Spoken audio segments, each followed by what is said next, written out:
what do you think? Don't you think that the Muslims will be radicalized in India?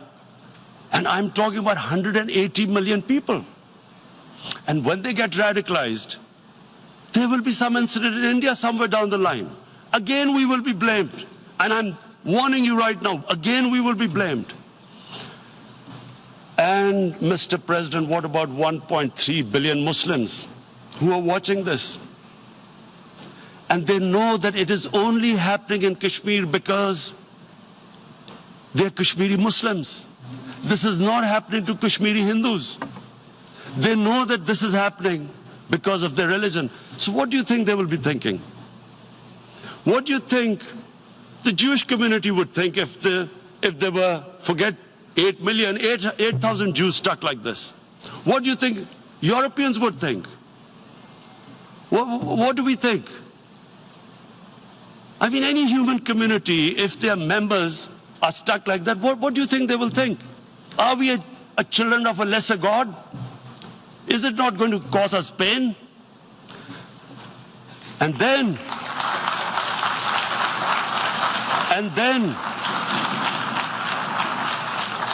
I'll tell you what will happen. People will, in the 1.3 billion Muslims, someone will pick up arms. I know we've been brought up with films, Western films. This good, decent guy doesn't get justice. He decides to pick up a gun and start seeking justice. There was a film made in New York, famous film called Death Wish. This guy gets mugged by and his family, his wife gets killed or something. He can't get justice. He picks up a gun and he goes around shooting muggers. And the whole cinema cheers him on. So what do you think the Muslims are thinking right now? If there is a bloodbath, there will be Muslims becoming radicals, not because of Islam, but because of what they will see, that there's no justice when it comes to Muslims.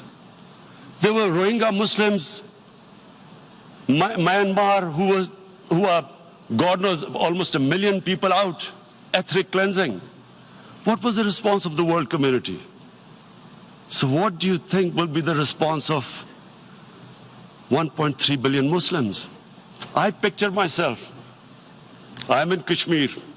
I've been locked up for 55 days. I have heard about, and there are rapes, Indian Army going into homes, soldiers.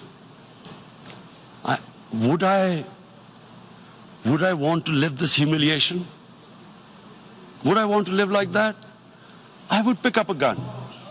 You're forcing people. You are forcing people into radicalization. When people lose the will to live, what is there to live for?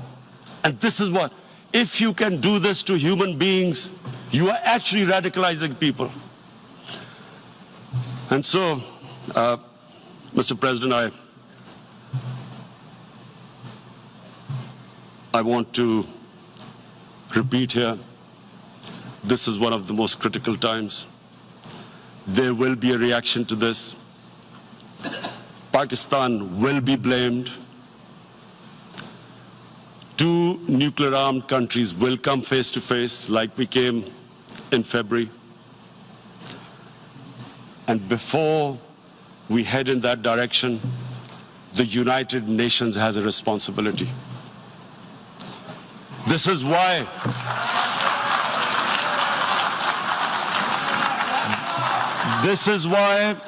the United Nations came into being in 1945. You were supposed to stop this happening. I feel we are back to 1939, Munich. Czechoslovakia has been taken, annexed. What is the world community going to do? Is it going to appease a market of 1.2 billion, or is it going to stand up for justice and humanity?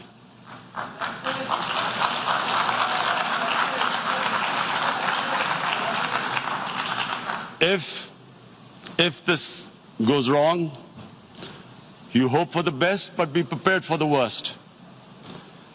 If a conventional war starts between the two countries, Mr. President, if a conventional war starts, and anything could happen, but supposing a country 7 times smaller than its neighbor is faced with the choice, either you surrender or you fight for your freedom till death, what will we do?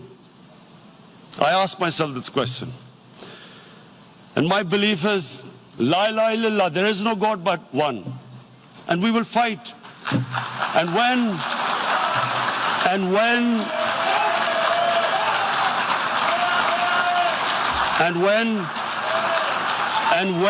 a nuclear armed country fights to the end, it will have consequences far beyond the borders.